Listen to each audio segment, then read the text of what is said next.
this particular executive order, it was focusing specifically around homelessness.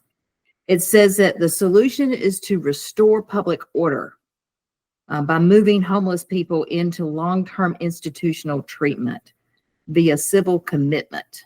Civil commitment means is that is actually the involuntary, right? Involuntary is the word, confinement to a treatment facility. And it's actually currently it's based on someone being a harm to themselves or to others. And Right. that's like the litmus test that currently has to be passed in order to have an order to allow that person to be, you have to go through the magistrate's office Mm-hmm. to get an order for civil commitment. And they have to prove that they have to have an assessment that proves that they are of harm to themselves or to others. And what's interesting in the executive order, however, is that this phrase of civil commitment is presented as a compassionate response for people who are experiencing homelessness.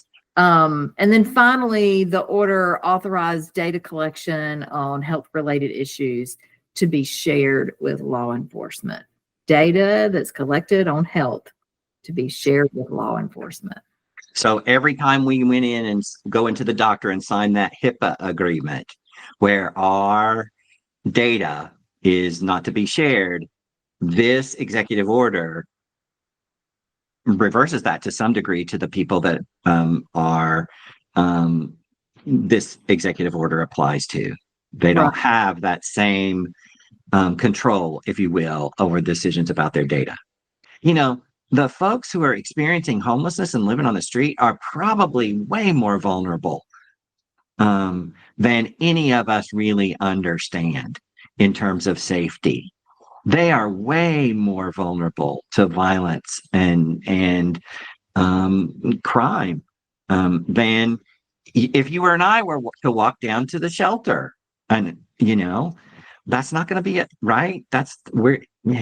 It's really unfortunate that is the story they're trying to tell, because that's not the reality that I've experienced.